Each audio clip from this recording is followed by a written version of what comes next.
Well, hello, Dirtfish Rally friends. It's lunchtime on Saturday here at Rally Italia, Sardegna. And where are we? Well, we're in the mountain town of Patada, and that behind us is the regroup.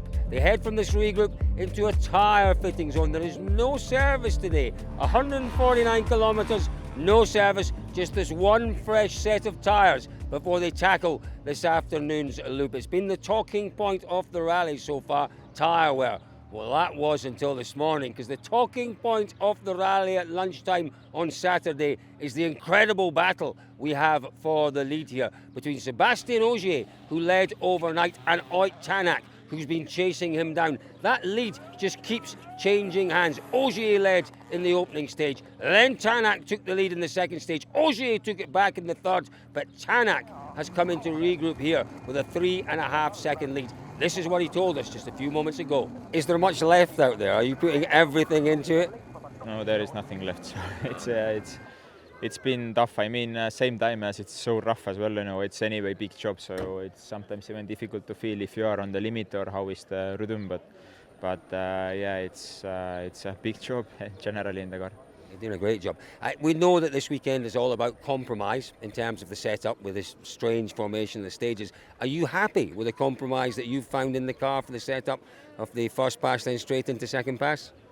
Well, I mean, we really couldn't do anything much after Portugal, so we are, like we know from there, the best it was, and yeah, we've been keeping more or less the same. So.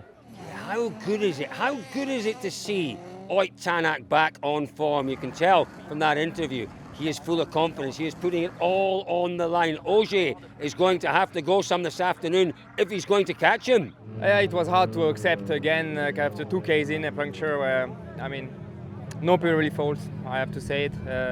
It's a wheel fault where it's too weak and just a little bit bent inside. I didn't even feel the impact, to be honest. And then and just on the line, and then it's just like made a hole inside, a small hole inside the wheel, and then slowly lose the air. So frustrating, but yeah, I'm sure it's something we need to investigate also with the team, because I have to be honest, Pirelli did a good job in the last months now and improved a lot their products, and I think they are on a good level now, and now the problem is coming from our side, and that's the things which happened already a couple of times to us that need to be improved. One last question. Ott says that he's absolutely on the limit. He's giving it everything. If you have a clean run, is there a little more to give this afternoon in this incredible battle? Honestly, I'm also on the limit. I gave everything. Of course, this morning there was a second pass in Tempio. I had to be a bit careful because I couldn't afford to puncture again, otherwise it was game over. But still, most of the time it was also on the limit. So clearly Sébastien Ogier slightly compromised this morning. I say slightly, heavily compromised this morning by that first stage puncture. It did mean he had to be ultra cautious through the remaining 3 stages, didn't it? And how much time did that cost him? Well, we'll find out as they resume that battle very shortly in this afternoon's stages. Oh, who was sitting in third place that I've not talked about and you won't see on the timesheets? Well, it was our championship leader, Thierry Neuville, the Tula Arula stage. It's a stage that's caught out many drivers in the past. A couple of years ago, it caught out Ogier. Before that, Hayden Paddon was caught out in that stage. Danny Sordo has had issues in that stage in the past. What happened to Thierry Neuville? Well, he came in to a right-hander way too quick. He knew he was too fast, tried to get the car rotated, probably on the handbrake, and he slipped down a bank. The car was beached. He goes no further. Massive ramifications for the championship, and if Ott Tanak needed any more of an incentive to push on and score as many points as he can here, that was it. It really does spice things up nicely in terms of the championship. Obviously with Neuville's demise, what did that mean in terms of our last podium position? Well, it's Takamoto Katsuta who finds himself there. Let's hear what he said earlier on. Today didn't feel very good, but just the situation, so just I try to manage the situation. I mean, trying to not too much pushing to look. I'm trying to find a balance at the moment what I can do now.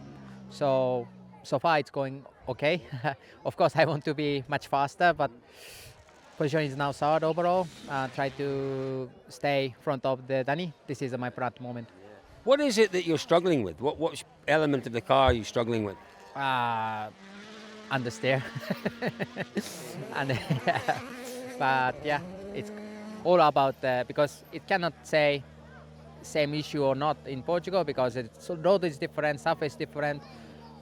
We have to adapt the car driving, so cannot say that the same issue, but at least like balance feeling is a bit still missing a bit for me. Yeah, it's a different sort of rally, this one for Takamoto, isn't it? He doesn't have to prove his pace. We've seen that many times in the past 12 months. He's got to show that he has the mental strength to get through this rally, secure those points, yes, for himself, but more importantly, for his team in this one. He's still in a battle for sure with Danny Sordo. Sordo not too far behind Takamoto, but Sordo, a little distracted this morning. Tell me about that moment when you passed Thierry in the stage. It was hard because when you saw someone went off, it's not nice. But when it's one like in your home, it's even worse. But it's like this. I was sad or mad, you know. And then because for the championship, he was doing really well, and also for with Evans, he's taking a lot of points. Yeah, but I think he was taking a little bit too much risk. Could you see the mistake that he made? Could you see why he went off there? I think he braked a little bit too late in the corner before, and the slow corner he went just. It's not a big mistake, but I think we have few of them before in previous rallies in these places. So that battle for third place, it really is Takamoto's to lose, but you never know what's going to happen here. It really is such a dramatic rally. What about fifth place? It's Elfyn Evans. He's been really struggling again out there this morning. Adrien Fourmeau through a couple of stages, first on the road, was quicker than Elfyn Evans. Evans looks a little bit lost, I'd have to say, but if he does find some pace, if he does find some form, and he can start to make inroads into Danny Sordo, yeah, there's an incentive there, that is for sure, for Elfyn Evans. I mentioned Adrien Fourmeau, really bad luck for him. Let's hear what his issues were out there this morning. Well, the issue on the last one is just the front anti-roll bar just break. Then it was moving on the suspension, so then it have hit the brake pipe. So then I've lost the brakes. So that's why I was really slowing down for the last 10k or even more. I think for the rest, I'm quite happy with our pace this morning. First on the road, etc. I think we have shown some good pace opening the road, so it was positive. But I'm just annoyed by the car which is braking all day. That's a surprise because I talked to you before the rally, and you said one of the big steps forward this year has been the reliability. So has it surprised you, these issues you've had? The issue we just had, we had the same in Portugal. So I think we need to have a bigger look on this to make sure it doesn't happen again. It's a small thing, but then you can have big consequences if you lose the brakes. So it's for the rest, I think yesterday we need to have a look also what happened with the alternator, but we'll see, we'll know. And what about the second of our M Sport cars, Gregoire Munster? Good day yesterday, not a bad morning at all for him, nice and neat and tidy. Now, WRC2, Sami Pairi, the class of the field, that is for sure.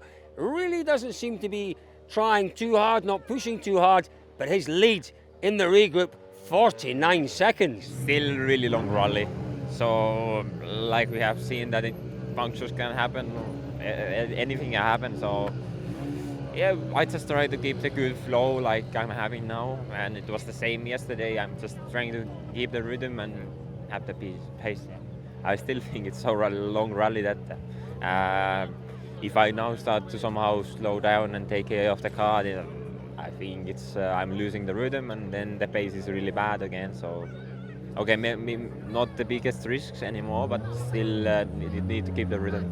But sadly, out there this morning, Pierre-Louis Loubet, we saw him really quick yesterday, didn't we? Issues for him. Didn't specify exactly what those issues were. Front-end issues. His fear was that he was going to have to retire here in the regroup.